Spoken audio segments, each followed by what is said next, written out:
जय श्री राम भाई सारे ने। आज की इस वीडियो क्लास में हम कंप्यूटर के रैम रोम और उसके प्रकार के बारे में सीखेंगे। तो चलिए शुरू करते हैं आज की वीडियो। रैम और रोम। सबसे पहले आता है रैम। रैम क्या होता है भाई? रैंडम एक्सेस मेमोरी होती है। रैम का पूरा नाम क्या होता है? Random access memory. यह कंप्यूटर की प्राइमरी मेमोरी होती है। यह कंप्यूटर में अस्थायी रूप से डाटा को स्टोर करने और एक्सेस करने के लिए जगह देती है। रैम कंप्यूटर की शॉर्ट टर्म मेमोरी भी होती है और इसमें प्रोसेसर द्वारा वर्तमान में इस्तेमाल किया जा रहा जो भी डाटा होता है वो सब कुछ स्टोर रहता है, संग्रहित होता है। इसमें मौजूद डाटा और प्रोग्राम को कितनी भी बार पढ़ा जा सकता है और डिलीट भी किया जा सकता है। कि भाई जो रैम होती है हमारी, उसमें हम कितनी भी बार डाटा को लिख सकते हैं, कितनी भी बार पढ़ सकते हैं, कितनी भी बार डिलीट कर सकते हैं, नया डाटा लिख सकते हैं। क्योंकि रैम रैंडम एक्सेस मेमोरी, जिसका मतलब होता है जिस मेमोरी को लगातार या बार बार एक्सेस किया जा रहा हो, बार बार यूज किया जा रहा हो, उस मेमोरी को रैम बोलते हैं भाई। रैम के टाइप देखो, रैम के दो टाइप होते हैं। पहला आता है एस रैम। एस रैम को हम बोलते हैं स्टैटिक रैम, यानी कि स्टैटिक रैंडम एक्सेस मेमोरी। दूसरा आता है हमारे पास डी रैम, यानी कि डायनेमिक रैंडम एक्सेस मेमोरी। अब एस रैम में क्या होता है? Static RAM. अब स्टैटिक का मतलब क्या होता है? स्थिर या फिर रुका हुआ। अब एस रैम क्या होती है? हमारे उस डाटा को स्टोर करके रखती है जो कुछ टाइम के लिए हम डाटा को रोक लेते हैं। जैसे हम वीडियो वगैरह देख रहे थे और हमें अचानक से कोई काम आ गया, तो हम क्या कर देते हैं? वीडियो को वहीं पे पॉज कर देते हैं और उसके बाद उस काम को करने के बाद दोबारा वीडियो को वहीं से देखना शुरू कर देते हैं। तो उस टाइम पे जो वो रैम का डाटा होता है, जो हम वीडियो देख रहे हैं, उस टाइम पे वो वीडियो हमारी एस रैम के ऊपर स्टोर हो जाती है। डी रैम का मतलब क्या होता है? जैसे कोई बंदा फ्री फायर वगैरह खेल रहा है, पबजी वगैरह खेल रहा है, तो वो जब लगातार उस गेम को खेल रहा है तो वो डाटा हमारा डी रैम के ऊपर रन करता है। उसके बाद आता है रोम। रोम का पूरा नाम होता है रीड ओनली मेमोरी, अर्थात एक ऐसी मेमोरी जिसके डाटा को हम पढ़ सके, सिर्फ पढ़ा जा सके। अब यह एक तरह का कंप्यूटर स्टोरेज है जिसमें गैर वापसील और स्थायी डाटा स्टोर होते हैं। इसमें हम उन डाटा को स्टोर करके रखते हैं जो हमारे लिए स्थायी होते हैं। देखो, रैम में हम कौन सा डाटा स्टोर करके रखते हैं? रैम में हम वो डाटा स्टोर करके रखते हैं जो अस्थायी हो, यानी टेम्परेरी रूप से हो, और इसमें परमानेंट रूप से हम सेव करके रखते हैं। रोम में मौजूद डाटा को आमतौर पर केवल पढ़ा ही जा सकता है, लिखा नहीं जा सकता। ज्यादातर जो रोम का डाटा होता है, ज्यादातर उसको हम सिर्फ और सिर्फ देख सकते हैं या पढ़ सकते हैं कि हाँ भाई इसके जो रूल रेगुलेशन वगैरह जो उसका डाटा है वो ये है, लेकिन उसके अंदर हम लिख नहीं सकते ज्यादातर। लेकिन कई जगह पे लिखा भी जाता है, मैं आगे करवाऊंगा इस चीज को भी। उसके बाद आता है यह बायोस चिप का हिस्सा होता है जो मदरबोर्ड पर मौजूद होते हैं। ये क्या होता है? जो बायोस चिप होती है हमारी, basic input and output system होता है, उसका ही एक हिस्सा होता है। नेक्स्ट वीडियो में मैं आपको बायोस के बारे में भी करवाऊंगा। कंप्यूटर बंद करने के बाद भी रोम में मौजूद डाटा हासिल किया जा सकता है। देखो, रैम क्या होती है? रैम ये कहते हैं कि जैसे ही आपकी लाइट कट हुई या फिर आपने कंप्यूटर को बंद किया तो रैम के डाटा का हम यूज नहीं कर सकते। लेकिन बाय चांस अगर लाइट कट हो जाए या फिर बिजली चली जाए या फिर हमारा कंप्यूटर गलती से बंद हो जाए तो रोम के अंदर जो डाटा होता है हम उसको दोबारा यूज कर सकते हैं। फिर आते हैं रोम के टाइप।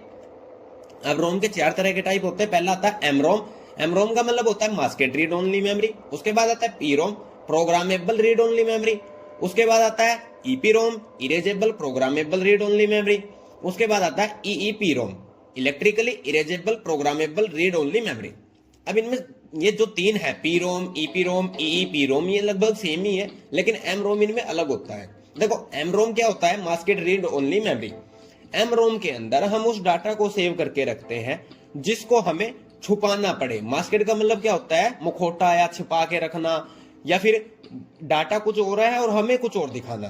तो एम रोम का काम मेनली प्राइवेसी के लिए या सिक्योरिटी के लिए किया जाता है। जो आप फोन में पासवर्ड वगैरह लगाते हो वो सारे के सारे एम रोम के अंदर ही सेव रहते हैं, सुरक्षित रहते हैं, स्टोर होते हैं।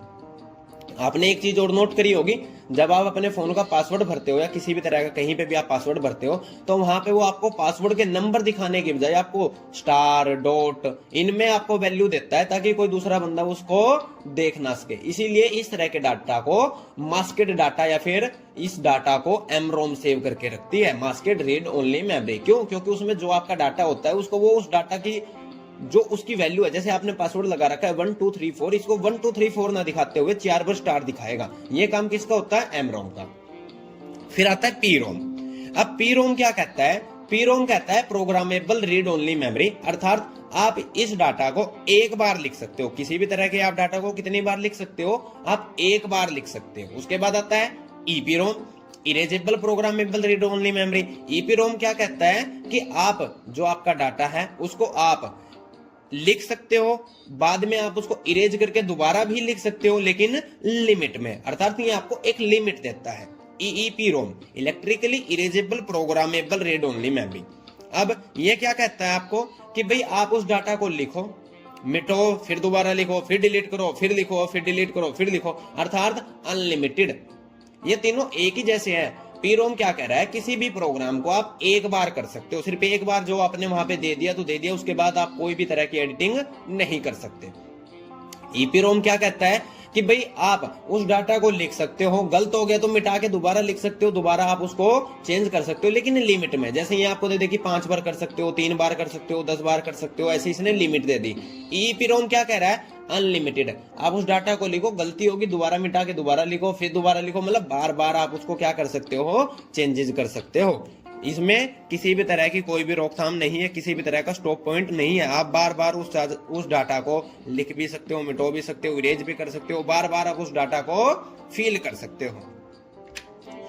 अब मैं आशा करता हूं आपको रैम और रोम का ये जो टॉपिक था, जो आज की वीडियो में मैंने करवाया, अच्छे से कंप्लीटली समझ में आ गया होगा। आपको रैम और रोम के जो अंदर के पार्ट्स है, उसके टाइप है, वो भी समझ में आ गए होंगे। जो इसका काम होता है वो भी समझ में आ गया होगा। किसी भी तरह का अगर कोई भी डाउट आपको बनता है, आपके मन में कोई भी डाउट आता है, तो आप हमारी वीडियो में कमेंट कर सकते हो, पूछ सकते हो मुझसे। नेक्स्ट वीडियो जैसे मैं बनाऊंगा तो आपके उन डाउट्स के ऊपर भी मैं वीडियो बनाऊंगा।